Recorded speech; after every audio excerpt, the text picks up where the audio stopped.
Welcome to a new episode of Superpowered Fancast. This is Darren.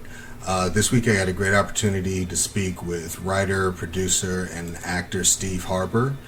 We talked about his career, starting from his acting days on a series like Law and Order, and transitioning to being a writer on series like Covert Affairs, American Crime, and his latest series, God Friended Me.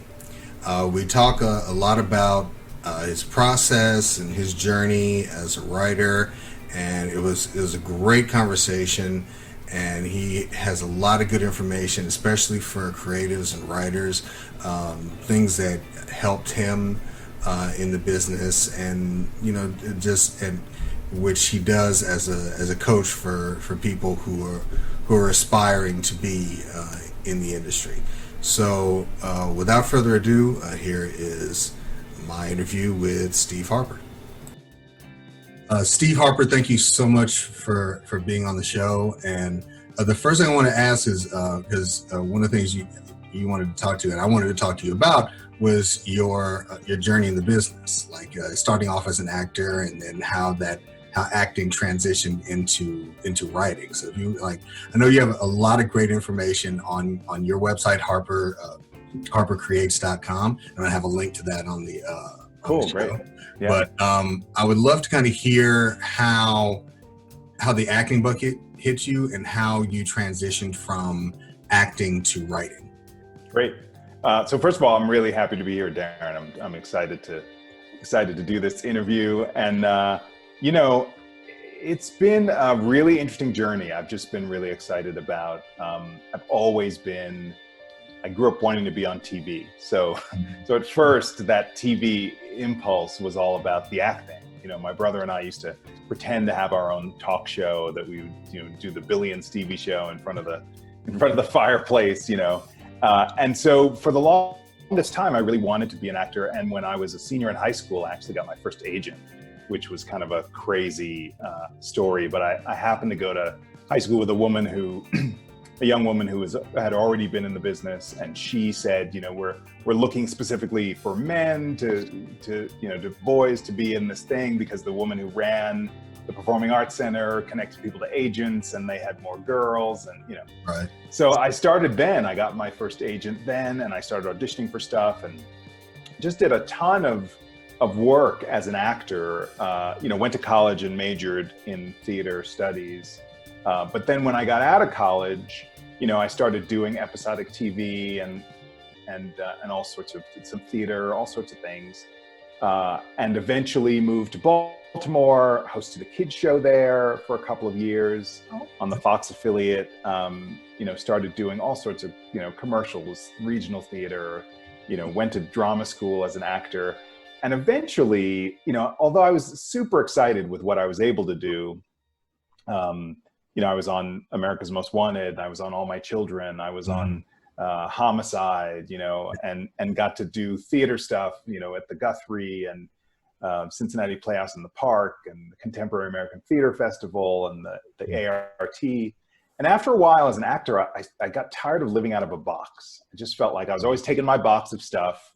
Okay, I'll go here, and then I'll be there for 3 months, and then I'll go here, and I'll be there for 3 months.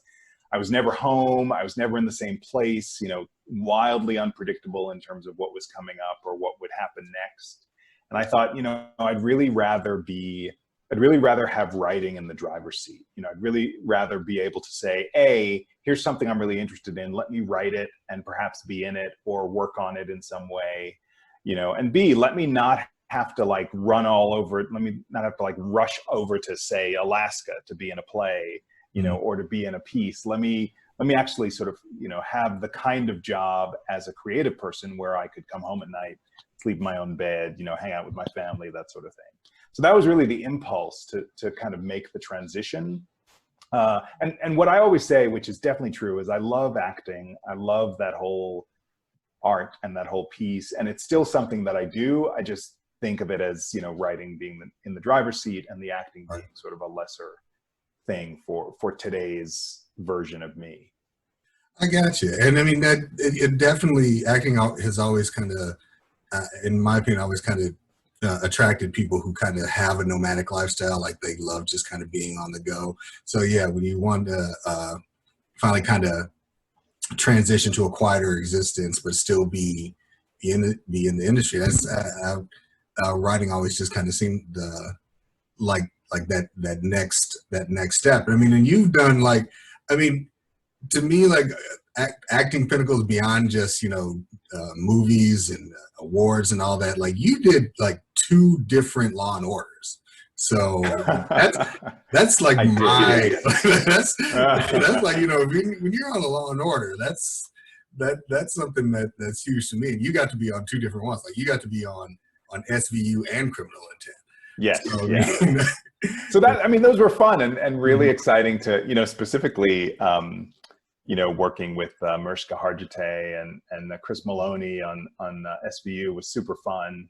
And, the thing about those jobs though, and this comes back to my whole transition, was that those jobs would end up being, for me, on both those shows, those were one-day jobs. Right. So you get that job, super excited, you learn the lines, you go in, you rehearse a little bit because that's what TV does, and you launch into it and you shoot it and you're done and you're out on the street, a couple hours later, oh, that's it. You get the paycheck, it's going to be on, right. You get the credit in IMDb and on your resume, and, it was a one-day job. So the flip side of that is in the writing world, for people who write for episodic television, the entry-level jobs in the world of episodic television are 20 weeks long.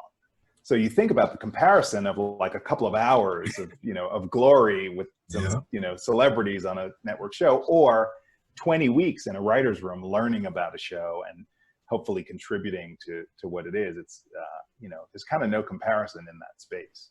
It sounds like it. And that's was going to lead me into, so is that when you kind of decided to, I guess, kind of do both, where you were both in front of and behind the camera for your web series for Send Me? Was that kind of like that transition from, Steve Harper, the actor, to Steve Harper to the writer, director? I don't know if I'd say it was really sort of the fulcrum. I mean, I think it was definitely a moment when I thought that I wanted to really combine the two. And I've written a lot of things that I thought, written a lot of plays and other pieces where I thought to myself, I really want to be in this. In fact, the first short film that I wrote, called Betty on the Bed, which is sort of about a supernatural encounter. And it's actually really funny that I was just talking about that piece, because the person who was the star of that, an actress named Teresa Hedgie, who's a good friend of mine, literally just texted me, like as I was saying the name of the movie, like her text just came across the screen here.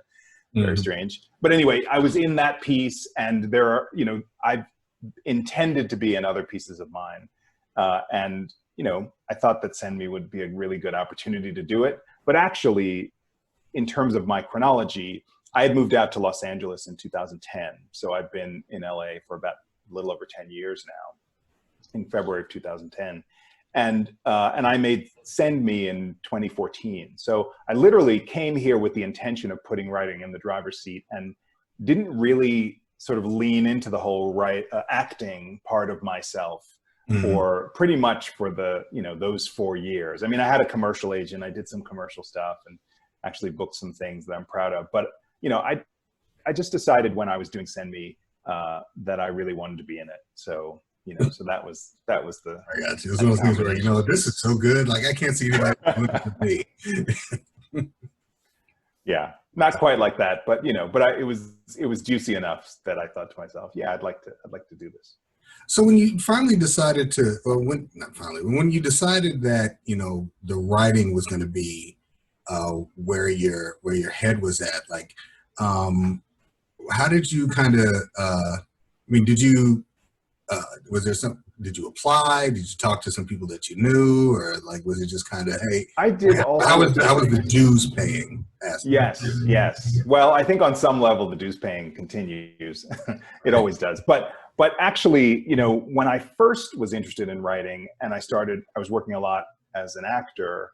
I started writing plays, and then some theaters that I was working in would allow me to have my play read as part of their reading series.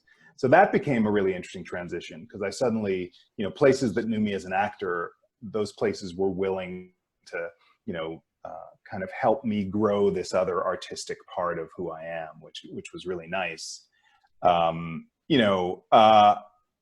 then I think the trick is, usually, obviously if somebody's famous or if somebody's accomplished, then there are kind of different rules. Like we think of Oprah, for example, and we think of all the things that she does, right? Because she's paid her dues in terms of like being around long enough that we have this conception of her that's much larger.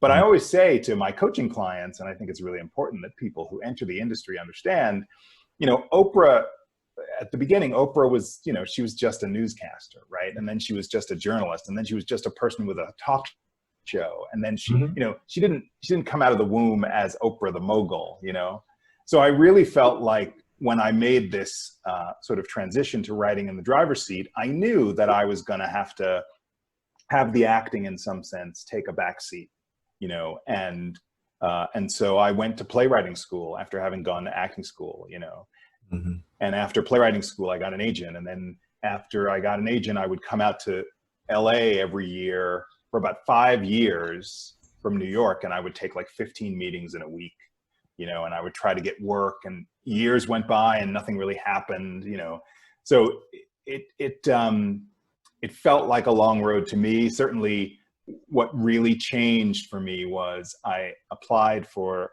one of the diversity programs. All the networks and studios have these programs, and I applied for the CBS Writers Mentoring Program, and I got into it. And that was really amazing. My manager had suggested it, and I didn't know what it was, and I was kind of like, I don't want to have an internship. Like I moved across the country to do this thing, and I want a job, But it completely changed my perspective on how the industry works, on how to take meetings, on how to talk about myself as a writer. I had samples, I had plays, I had specs, I had all these things, I had original material. And what really changed is my ability to kind of talk the language and be able to research people and show up in meetings and interviews, as a viable candidate for shows. And within a few months of my leaving the CBS program, which is like a 9-month program, I kept hearing I was like, it's between you and another person. And I eventually, got my first gig, which was on Covert Affairs. And that was pretty transformative for me. That's awesome. I mean, it's one of those things where everyone, a lot of people always tend to forget the long road to an overnight success. Like it's like there's no such thing. It's like you're always in like paying your dues. So I mean, and going through that program and then getting on Covert Affairs, like how did the process of playwriting play into writing for television, and like how did what did you have to follow a process that everyone else does, or do you have your own process for writing? Yeah, that's a great question. I think there are a couple of things about television that are different from playwriting. There are many things. The thing that I think actually, and I've argued with people about this in writers' rooms, because not every, writers who are not playwrights don't necessarily agree with this philosophy.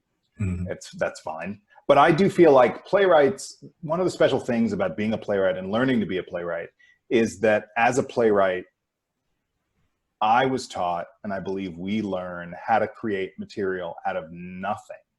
Like, plays are essentially people on stage talking, and it's about conflict between two people. So whereas I make up, and I believe it's true, that some people who start out writing for movies or television, they rely on those big special effects. They rely on the car chase or the explosion or the whatever, the vampire or the, things that you kind of need the sort of money and energy of TV or film to create. So it's like they write to the beats, like you write to the action beat, you write to the, Right, exactly, right? So they're writing to the action beat, or they're writing to this sort of, kind of over the top production values. And I think playwrights write to sort of the human heart, write to like a specific conflict between two human beings. And I feel like that, to be able to do that is a real benefit, I think, for television, because it means I feel like I go in understanding a little more about the bare bones of, what makes a scene between like somebody who wants something and somebody who wants something else, rather than relying on the helicopter or the bombs about to go off, or the kung fu fight in the middle of the scene is sort of an extra layer to me rather than what it's all about. So I feel like that feels like a real benefit to me. Okay, and I definitely got that sense just looking at the things that you wrote for, like Covert Affairs and American Crime are so character driven. Yes. They are about the characters and their conflicts, and then you have like the rest of the things in the background. But like the things that are memorable about them are the characters. Is that kind of why they're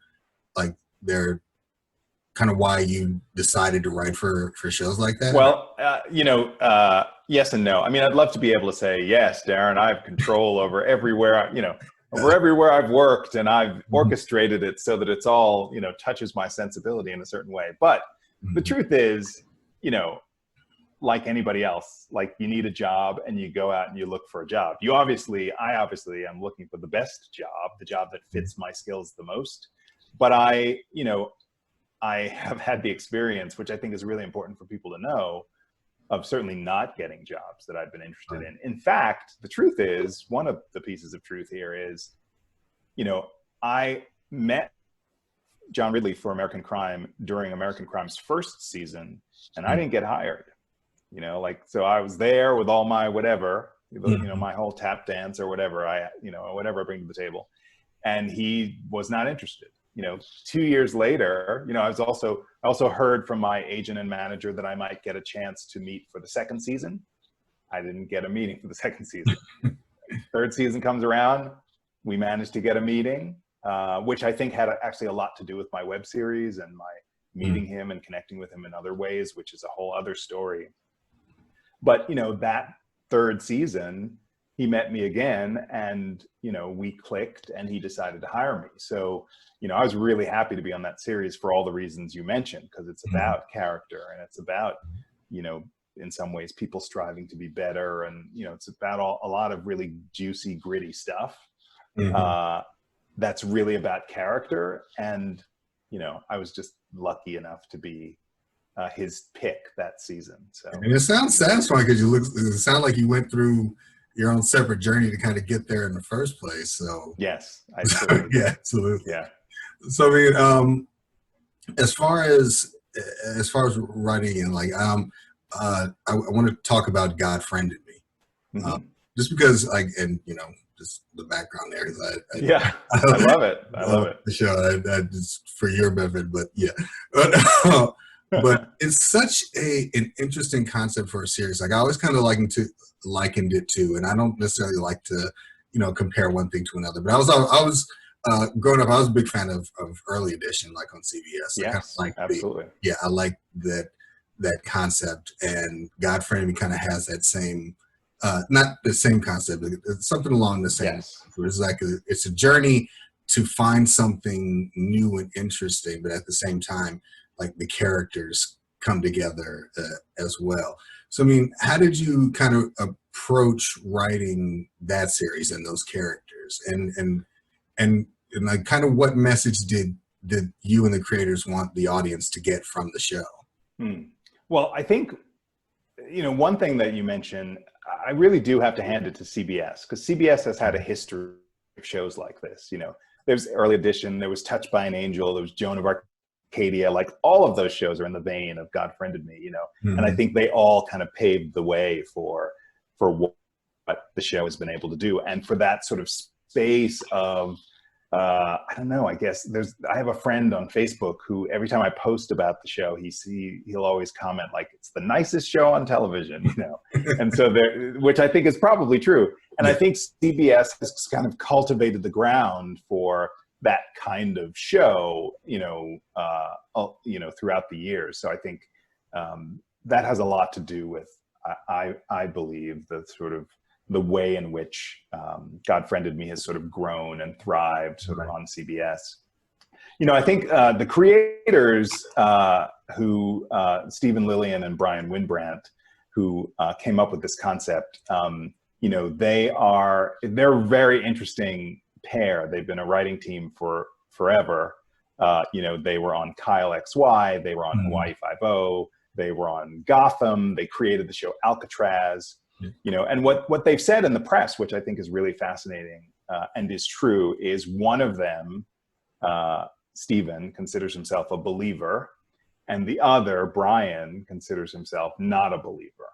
So they kind of came together with this notion, you know, of, you know, I feel like the sort of ethos of the show really is about how do you do good in the world, you know, how do you help people in the world, and yet the notion of Miles Finer being an atheist, you know, at the core of this, and not, you know, obviously his father's bishop and all that stuff. So the notion of that conflict, the notion of that kind of battle, but still the idea of I want to be a good person, you know, I think is very much like in the DNA of Steven and Brian as they created this show. And so, you know, they've empowered us to help kind of spread that, you know, spread those stories that are really about A, helping people, but B, you know, not exactly knowing where that's coming from, or how do we do that, you know, it's like, you know, so it's actually interesting too, because you talk about how the show is created, and I think on some level it's complicated to create an episode of God Friended Me. And that was the thing that I found most surprising being on the show. It's, you know, it's, I think so often, and this is remarkable to me, I say this all the time, so often, like even when I'm watching the show on Sunday nights, having worked on it, having been on in the writer's room, or even the episodes that I like wrote, you know, and produced, I'm sitting there crying because it's so moving. Like there's all this stuff that's happening, you know, in the action of the show, even if I know it's coming, that just feels like, it feels really heartfelt and beautiful. So it's kind of magic the way we end up there.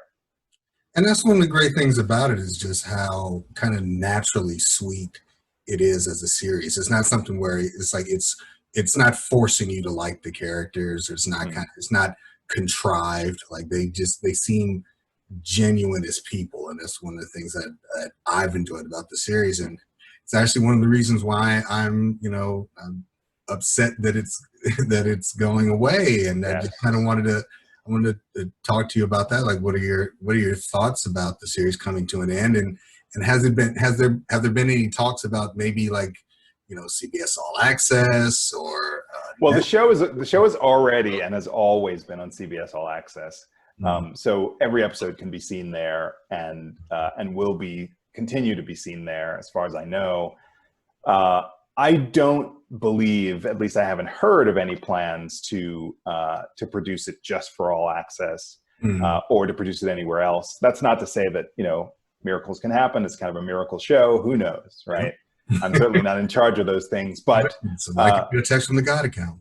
Yes, that's right. But I don't have any knowledge of any of that stuff happening. One thing I do want to say, though, since you mentioned it, I do think there's something about the genuineness of the characters that goes back to two things. I think one, the creators, Steven and Brian, are like super nice guys, and they've created a really juicy, friendly family atmosphere, which is really great, both in the writer's room and on set.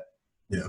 And B, like the cast is amazing. Like Brandon Michael Hall is like the nicest person you'll ever meet, you know, and just really genuine, you know, he's a Juilliard grad, which is also where I did my playwriting work. So we sort of bonded over that. You know, he's hardworking. He's a really nice guy. And as the number one on the call sheet, like he sets a real nice tone of, you know, both hardworkingness and, you know, and sort of sweetness. So he and Suraj Sharma, you know, Violet Bean, Joe Morton, Javicia Leslie, you know, Erica Gimple, they're all really nice people. And so every time I got to go to set to work on my episodes, like it was really fun to hang out with them and to like talk about the show, but also to be like, hey, did you see this play? And what'd you think of blah, blah, blah? And, you know, it's very, very nice group of people. Well, it's a great show, and I really want it to kind of continue, just because there seem to be so many stories there that can be told. So I mean, fingers crossed on my end. Like I have no power at all, but but I'm here's hoping that someone else can, with that power, can see that Yeah. and say, you know what, this is something that we could that that we could have on our network or on our streaming service. Well, I appreciate that. I'm sure Stephen and Brian do. And I know that there's a petition out there, on Twitter. So, have at it, folks. I just don't know. I don't know. I'll add that link as well, because I mean that's the thing. Like between Twitters and Move On and yes, and crowdsourcing, like there's so many. Like there's really no kind of there's an end to things, but it doesn't have to be the final end, but right. Yeah. So, and especially if the fans get involved, and that's kind of where I would like to see that kind of grassroots come from for the show. But along the lines of what you're talking about, as far as like the kind of the message of the show and being genuinely nice people and just everything that we've talked about so far, like everything that one of the reasons I love talking to writers is that writers, whether they think they are or not, are always kind of teaching as they're talking, especially about like their craft, their journey, things like that. And one of the things you do is you coach. Yes. And kind of like, is that where did that journey begin, and why is that important? Because you have another website, yourcreativelife.com. Post a link to that, where you coach people like creatives and writers, and it's kind of, where did that journey begin for you? Yeah, I think, to be honest, I have to credit my parents. My parents are, I grew up in New York. My parents are retired educators. So they both worked for the New York City school system. In fact, they met teaching at the same school, fell in love, married, all that.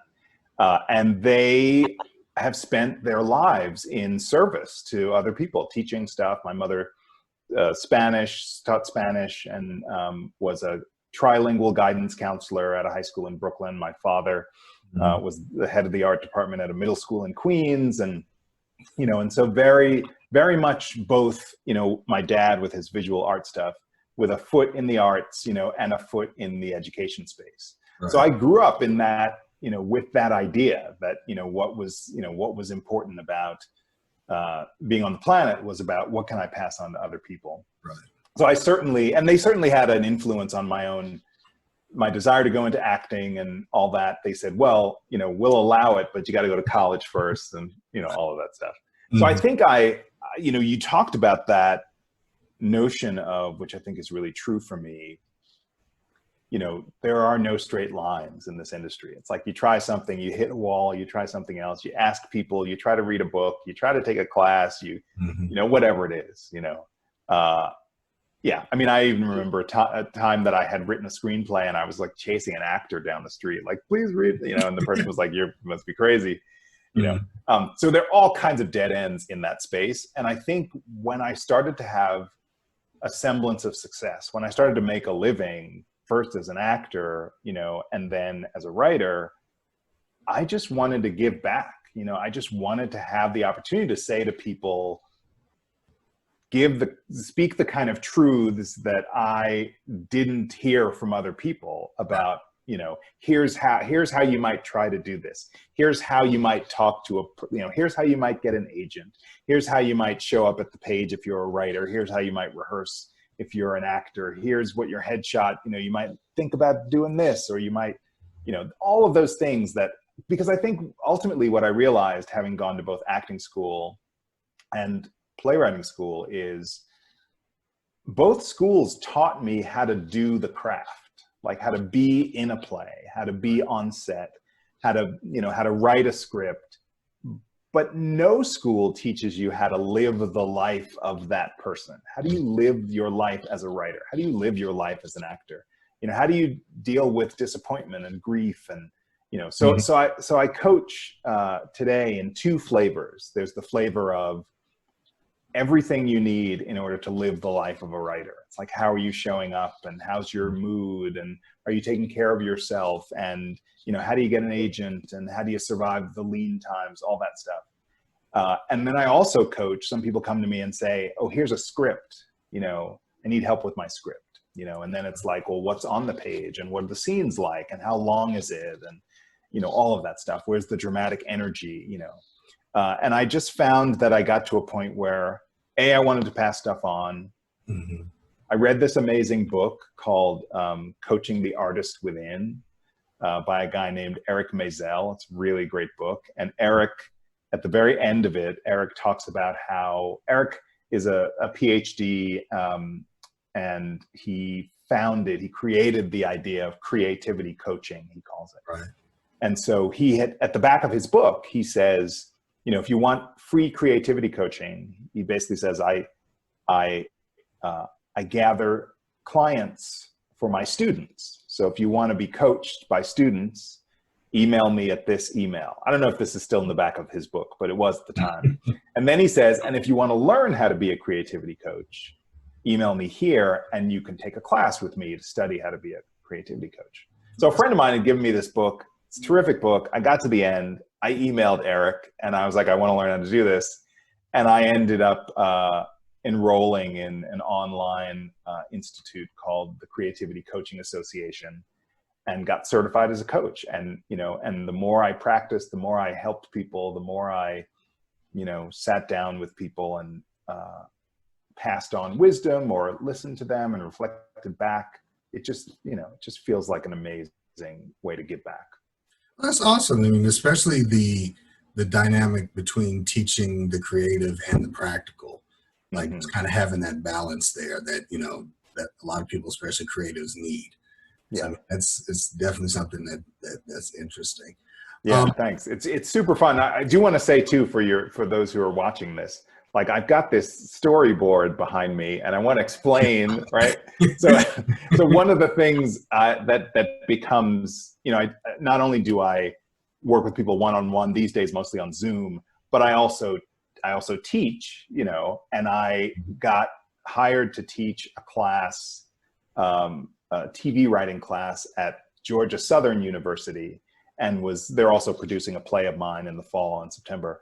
And I was planning to go there and teach the class, but now with COVID-19, the class has been remote. So we were the task in the class was to create a fictional next episode of the new reboot of Party of Five.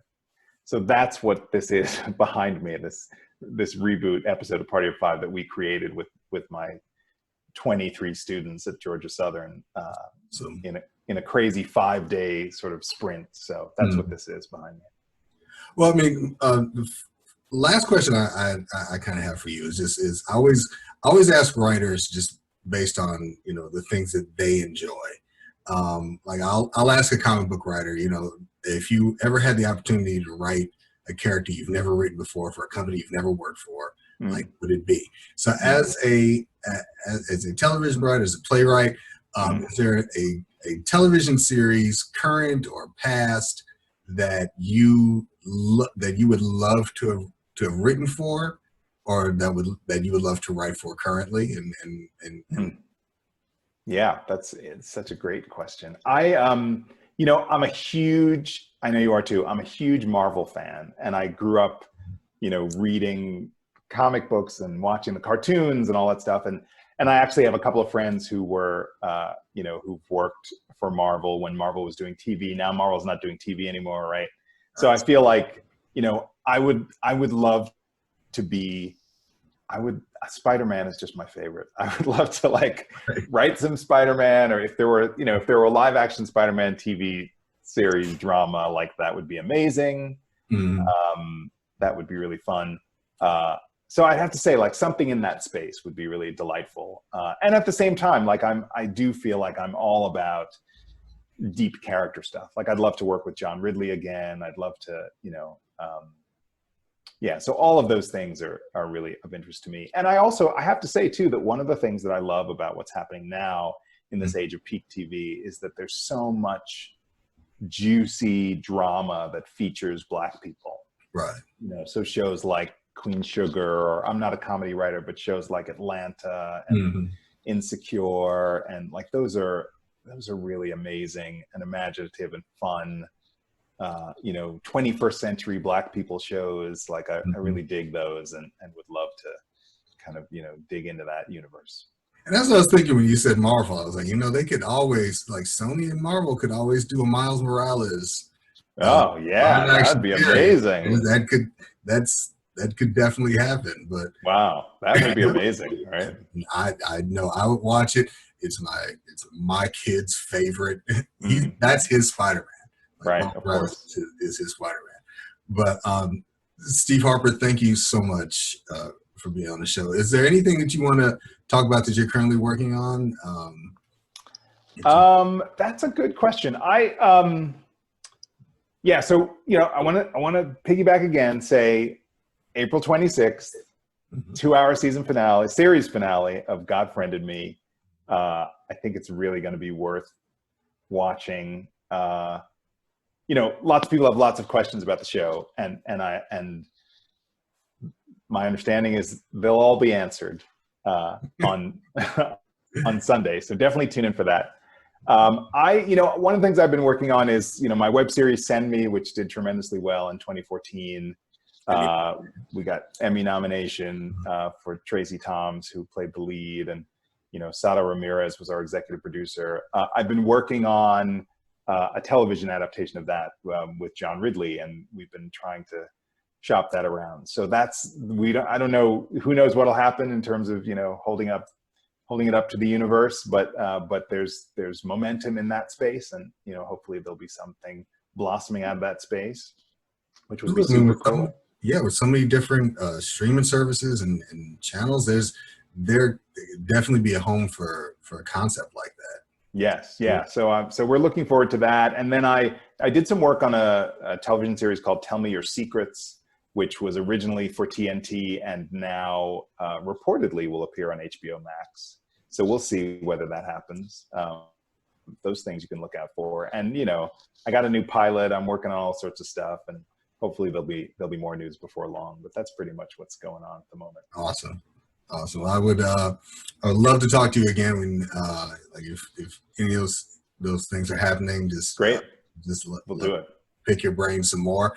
And Steve Harper, again, thank you so much for being on the show, and I really appreciate it. And like I said, links to your website, to Harper Creates, and to your coaching website, Your Creative Life, are going to be on podcasts, are going to be on Twitter. And if you wanted anyone to follow you on social media, like where can they find you? Yeah, great. So they can find me. I tweet at Harper Creates on Twitter, and I also tweet at Your Creative Life. It's actually, there's one E missing, but you'll find it. And so I tweet there, and I'm tweeting every day, most days of the week, and certainly live tweeting during God Friended Me too. So awesome. So that's where you can find me.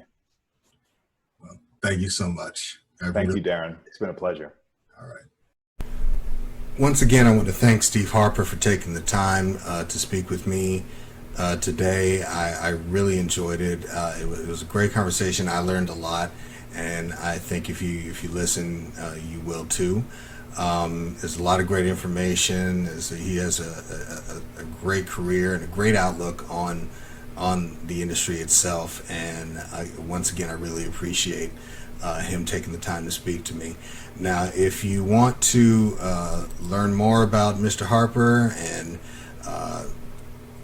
find him online, you can find him on Twitter at Harper Creates, and you can also check out his website, harpercreates.com, where he has a lot of great information for creatives and for writers and producers, and just pretty much like anyone that's kind of looking to get into the business, as well as the information about his journey as well.